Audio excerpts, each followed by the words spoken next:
اعوذ باللہ من الشیطان الرجیم بسم اللہ الرحمن الرحیم الحمدللہ والصلاة والسلام علی رسول اللہ وعلی آلہ واصحابہ اجمعین اشہد ان لا الہ الا اللہ واشہد ان محمدا عبدہ ورسولہ رب اشرح لی صدری ویسر لی امری واحلل عقدۃ من لسانی یفقہوا قولی ربنا زدنا علما اللہم فقہنا فی الدین۔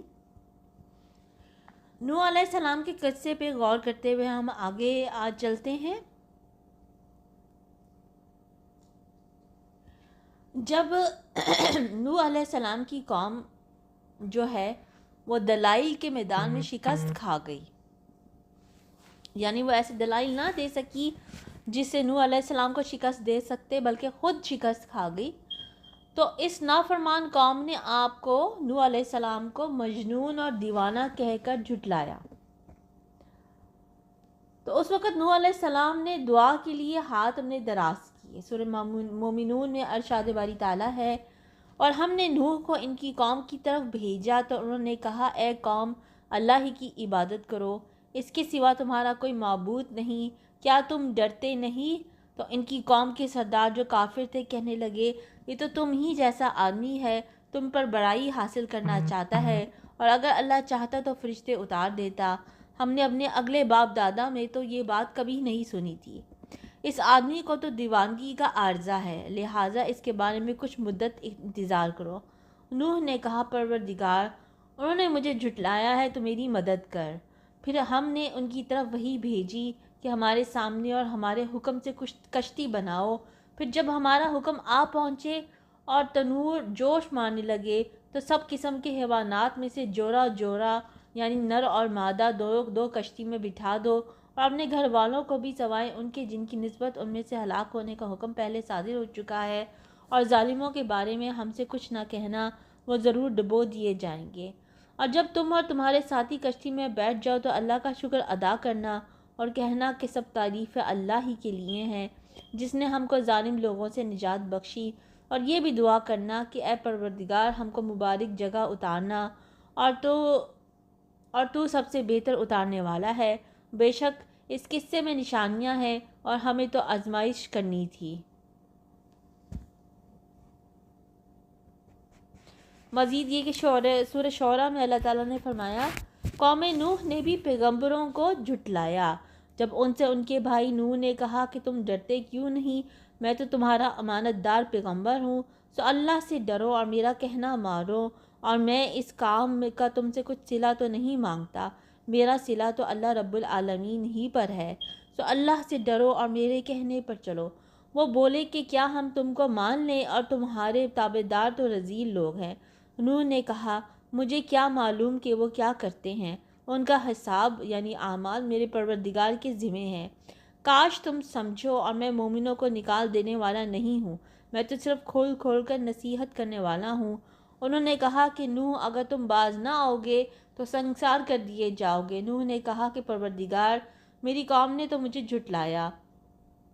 سو تو میرے اور ان کے درمیان ایک کھلا فیصلہ کر دے،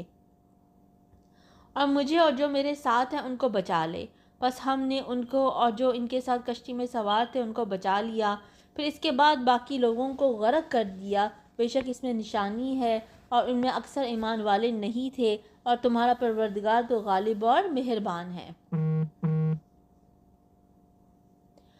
اللہ تعالیٰ نے اپنے نبی کی فریاد قبول کر کے مومنوں کی نجات اور منکروں کی تباہی کا سامان کر دیا۔ سورہ صافات میں ارشاد باری تعالیٰ ہے، اور ہم کو نوح نے پکارا، سو دیکھ لو کہ ہم دعا کو کیسے اچھا قبول کرنے والے ہیں، اور ہم نے ان کو اور ان کے گھر والوں کو بڑی مصیبت سے نجات دی، اور ان کی اولاد کو ایسا کیا کہ وہ باقی رہ گئی، اور پیچھے آنے والوں میں ان کا ذکر جمیل باقی چھوڑ دیا۔ سلام ہے نوح پر تمام دنیا والوں میں، نیکوکاروں کو ہم ایسا ہی بدلہ دیا کرتے ہیں، بے شک وہ ہمارے مومن بندوں میں سے تھے، پھر ہم نے دوسروں کو ڈبو دیا۔ اور سورہ عنکبوت میں فرمایا، اور ہم نے نوح کو ان کی قوم کی طرف بھیجا تو ان میں 50 برس کم 1000 برس رہے، یعنی 950 سال رہے۔ پھر ان کو طوفان کے عذاب نے آ پکڑا، اور وہ ظالم تھے۔ پھر ہم نے نوح کو اور کشتی والوں کو نجات دی، اور کشتی کو اہل عالم کے لیے نشانی بنا دیا۔ نوح علیہ السلام کی کشتی آج بھی پرزرو ہوئی ہے۔ اور سورہ قمر میں مزید فرمایا ان سے پہلے نوح کی قوم نے بھی تکذیب کی تھی تو انہوں نے ہمارے بندے کو جھٹلایا اور کہا کہ دیوانہ ہے، اور انہیں ڈانٹا بھی تو انہوں نے اپنے پروردگار سے دعا کی، باری تعالیٰ میں ان کے مقابلے میں کمزور ہوں، ان سے بدلہ لے۔ بس ہم نے زور کی مین سے آسمان کے دہانے کھول دیے اور زمین میں چشمے جاری کر دیے، تو پانی ایک کام کے لیے جو مقدر ہو چکا تھا جمع ہو گیا، اور ہم نے نوح کو ایک کشتی پر سوار کر لیا جو تختوں اور میخوں سے تیار کی گئی تھی، وہ ہماری آنکھوں کے سامنے چلتی تھی۔ یہ سب کچھ اس شخص کے انتقام کے لیے کیا گیا جس کو کافر نہ مانتے تھے، اور ہم نے اس واقعے کو عبرت بنا چھوڑا۔ تو کوئی ہے جو سوچے سمجھے، سو دیکھ لو کہ میرا عذاب اور ڈرانا کیسا ہے، اور ہم نے قرآن کو سمجھنے کے لیے آسان کر دیا ہے، تو کوئی ہے جو سوچے سمجھے۔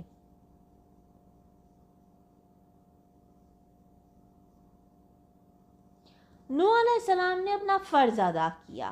قوم کو دن رات دعوت توحید پہنچائی، اللہ تعالیٰ کی نعمتیں یاد کروائیں، نظام کائنات میں غور و فکر کی دعوت دی، مگر قوم نے دعوت حق قبول کرنے کی بجائے دشمنی کی راہ اختیار کی اور اپنے نبی کو سنگین دھمکیاں دی۔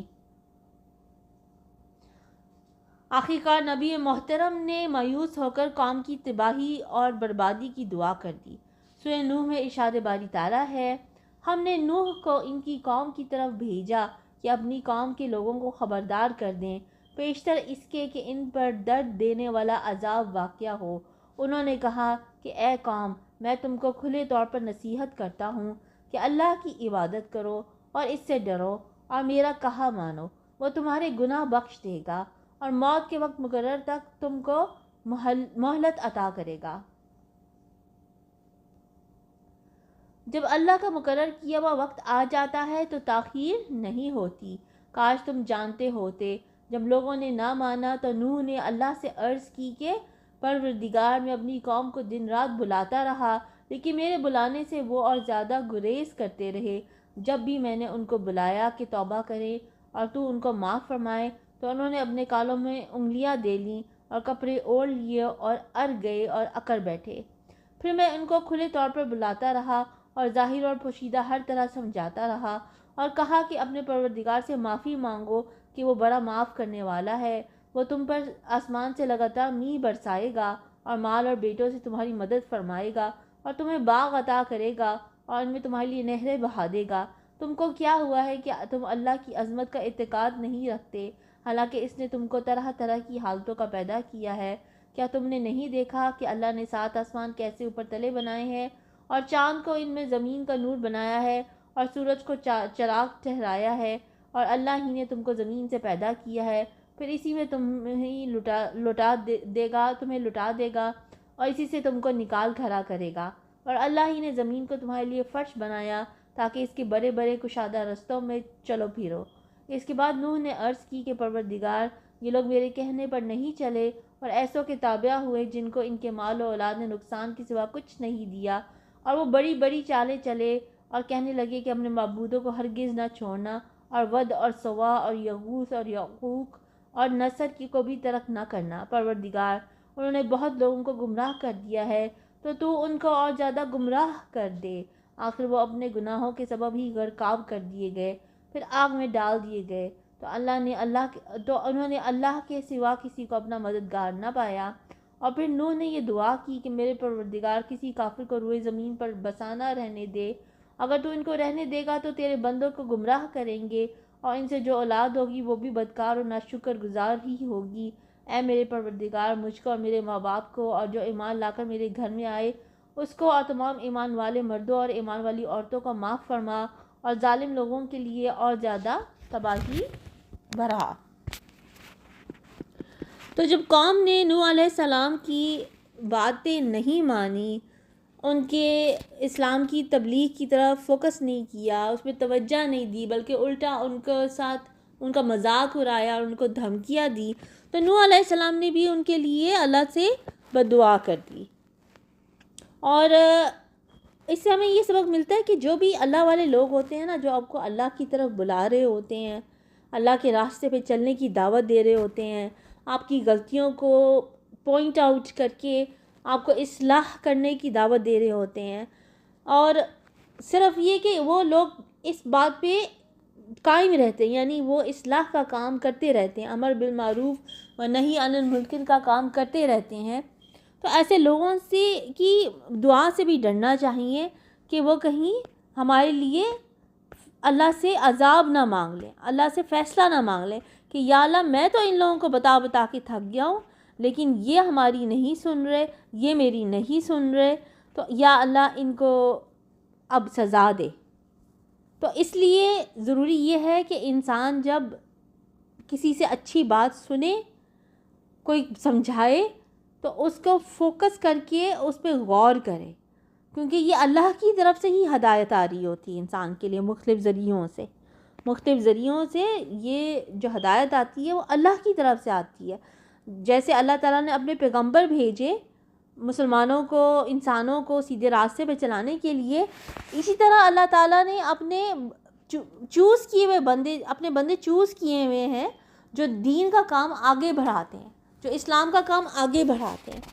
اور ظاہر ہے کہ یہ لوگ کیونکہ اپنی عبادت پہ خاص توجہ دیتے ہیں، اس لیے اللہ تعالیٰ کے نزدیک ہوتے ہیں، چنانچہ ان کی بات پہ غور کر کے اپنی اصلاح کرنی چاہیے، بجائے اس کے کہ انسان سٹبن ہو جائے، ہٹ درمی کا مظاہرہ کرے، ایسے نہیں کرنا چاہیے۔ اگلی دفعہ ہم یہ پڑھیں گے کہ دنیا میں بت پرستی کا آغاز کیسے ہوا۔ نوح علیہ السلام کے دور میں یہ بت پرستی تھی نا، جس کے اگینسٹ وہ دعوت دین دے رہے تھے، تو اس کے بعد بت پرستی کا آغاز کیسے ہوا، اور قوم کو نوح علیہ السلام نے دعوت توحید کیسے دی، اس پہ ہم قرآنی آیات جو ہے وہ اسٹڈی کریں گے انشاءاللہ تعالی۔ تو نوح علیہ السلام پارٹ 2 آج تھا، اور نوح علیہ السلام پارٹ 3 ہوگا اگلی دفعہ انشاءاللہ۔ سبحانک اللہم و بحمدک، اشہد ان لا الہ الا انت، استغفرک و اتوب الیک۔